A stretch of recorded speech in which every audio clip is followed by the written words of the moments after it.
Wonder if this will make the FloRacing top 5. That's got to be top 5 right there. Hey race fans, this is Chet Christner with your Comp Cam's top 5 moments on FloRacing from this past week. First trip coming across for 27 is going to be 18th. Quick on the field. That's not good. No. It's a USAC doubleheader for our number 5. Friday night in qualifying, Evan Mosley bikes his way into Bedlam to kick off the evening.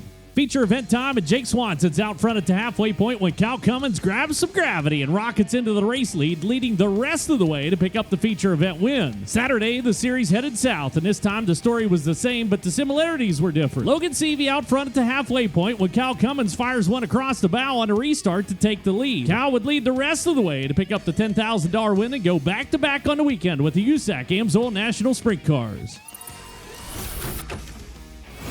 Through turns 1 and 2, Garrett Alberson in the 58. Here comes Brandon Shepard down the inside in the 1. Holy smokes, we've got one heck of a race here at Tyler County. Side by side for the leadoff. Oh, they make contact. It's the Hillbilly 100 in Tyler County for our number 4. Cal Larson fired off on the outside of row 1 and immediately took the lead, but it was far from over, folks. Larson was never able to gap the field, and Brandon Shepard would pester for a prodigious portion of the prize fight. Garrett Alberson would enter the fray through lap traffic, but he too would be held at bay, and Shepard would once again attempt to best Larson in the waning laps, but Kyle would hold on to win the 51st edition of the Hillbilly 100. He'll look for the race lead this time into turns 3 and 4. Haferteep has got company. Haferteep, your leader. Oh, he slams the door. They make contact. Haferteep off the front stretch wall. Now Reitzel to the top side. The curtain call of I-30 Speedways are number 3, where drivers past and present gathered to say goodbye to the quarter mile in Little Rock, Arkansas. 3-time ASCS national champ, 2-time I-30 Speedway champ, and fellow Arkansan Tim Crawley presented track owner Tracy Clay with a helmet signed by every driver to start the final short track nationals. Feature time, and Aaron Reitzel would lead from the start until Sam Haferteep Jr. took command on lap number 18. Reitzel would gather up some gumption with 7 to go and give Haferteep a shot in the shorts and ultimately folded his own nose wing over. Sam Haferteep Jr. would lead the rest of the way to win the final ever race at I-30 Speedway. Man, that part sucks. Powers to the inside. Prescott. Powers. It's going to be a drag race off of 4. Prescott's in the wall. Powers wins it.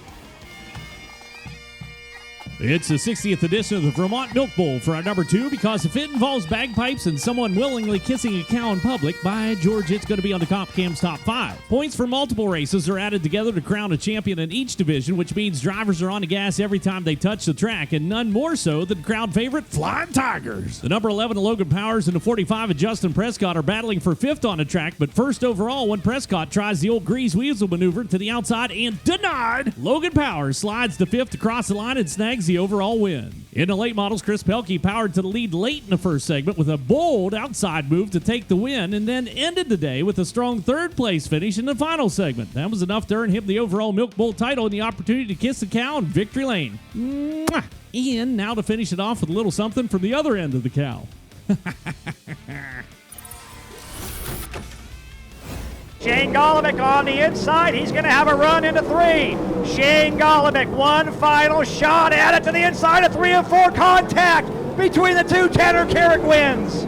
We head to the Fall Nationals at Silver Dollar Speedway for our number 1. Friday's feature, final lap, and Tanner Carrick's out front when Shane Golovic comes to call and smacks his schnoz. Carrick would survive the attack and take the win, and Golovic would have to settle for 4th. Saturday, we're 14 laps into the tribute to Steve Allard when DJ Neto comes flipping onto the scene after contact with Tony Gomes. Neto would worm his way out of the wreckage and go in search of Gomes, where Tony would plead his case as DJ, a man of few words, would pluck his plug wires and then point to the pits as the next place of pugilism. As promised, DJ then proceeded to take on the whole Gomes crew in a bid to make our top 5, which apparently it worked. Back to the racing action, things were going a lot better for Shane Golovic on this night as he cruised off to the win and the track championship at Chico.